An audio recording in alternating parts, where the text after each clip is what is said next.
الحمد لوليه والصلاة على نبيه أما بعد فأعوذ بالله من الشيطان الرجيم بسم الله الرحمن الرحيم قال الله تعالى ولا تهنوا ولا تحزنوا وأنتم الأعلون إن كنتم مؤمنين صدق الله العظيم.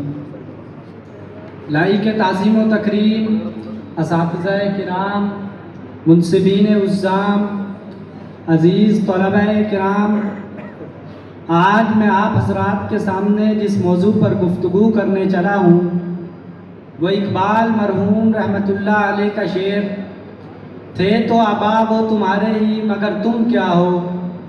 جناب والا، عرب کے صحرا ہوں یا یورپ کے ایوان، افریقہ کے جنگلات ہوں یا روس کے برفانی ٹیلے، ترکی کے ساحل ہوں یا فرانس کے سفارت خانے، وحدہ لا شریک کے سامنے سر جھکانے والے، خاتم النبیین صلی اللہ علیہ وسلم کے عشق سے دلوں کو منور رکھنے والے ذلت و خواری سے دوچار ہیں.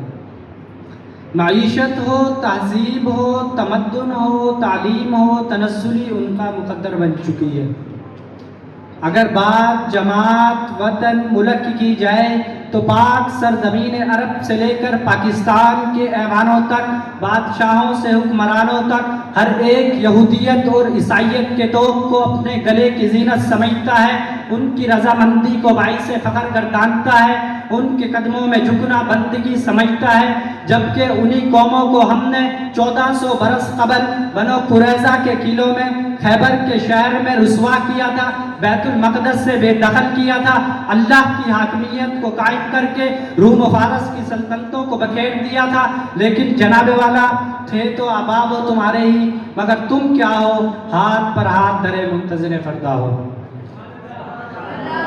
سامعین ذی وقار، قوموں کا ماضی ان کے لیے مشعل راہ ہوتا ہے، قوموں کی تاریخ ان کے روشن مستقبل کی کنجی ہوتی ہے. جو قوم بھی اپنے گزرے ہوئے وقت کو یاد رکھتی ہیں وہ رفتہ رفتہ کامیابی کے منازل طے کرتی ہیں، اور جو لوگ بحیثیت جماعت اپنے ماضی سے منہ موڑتے ہیں ان کا کوئی مستقبل نہیں ہوتا. ادھر بدر بھٹکتے پھرتے ہیں، غلامی کی زندگی گزارتے ہیں، اپنی نسلوں کو بھی غلامی میں جھونک دیتے ہیں. جناب والا، ذرا چلیے میں آپ حضرات کو اس مرد میدان کی طرف لے کر چلتا ہوں جو چند مجاہدوں کے ساتھ بیت المقدس کو ناپاک یہود سے آزاد کروانے نکلا تھا. دنیا آج صلاح الدین ایوبی رحمۃ اللہ علیہ کے نام سے جانتی ہے. ذرا اور آگے چلیے، اندلس کے میدان میں طارق بن زیاد رحمۃ اللہ علیہ نے اپنے بحری بیڑوں کو نظر آتش کیا اور اعلان کیا، سرفروشوں، تم میں سے کسی کے دل میں واپسی کا گمان بھی نہ کھٹکے، آج یا ہم سب فاتح ہوں گے یا جام شہادت نوش کریں گے.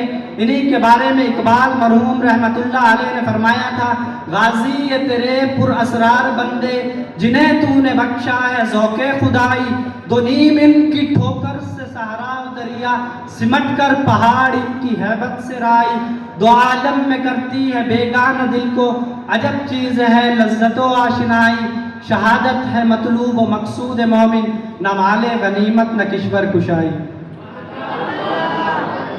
جناب والا، آج قبلہ اول میں تڑپتی ہوئی جانیں، زخموں سے چور بدن کسی مرد میدان کے منتظر ہیں، خون میں لطپت لاشیں منہدم عمارتوں تلے سہارے کے منتظر ہیں.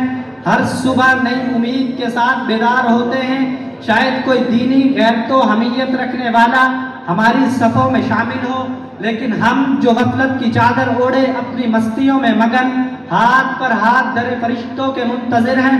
جناب والا، فرشتے وہاں اترتے ہیں جہاں مومن ہتھیلی پر جان رکھے میدان میں اترتا ہے، فرشتے وہاں اترتے ہیں جہاں خالد بن ولید رضی اللہ تعالی عنہ کا وارث پیدر پہ شمشیر کے ٹکڑے کرتا ہے، فرشتے وہاں اترتے ہیں جہاں مومن کا جہاں ایمانی جرت ذوق شہادت مسلمانوں کا زیور ہو.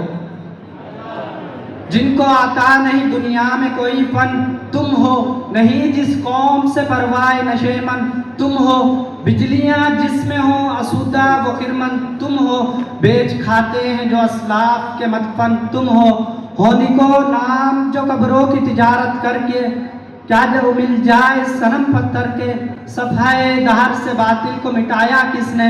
نوع انسان کو جبینوں سے بسایا کس نے؟ میرے کعبے کو جبینوں سے بسایا کس نے؟ تھے تو آبا وہ تمہارے ہی، مگر تم کیا ہو؟ ہاتھ پر ہاتھ دھرے منتظر فردوس۔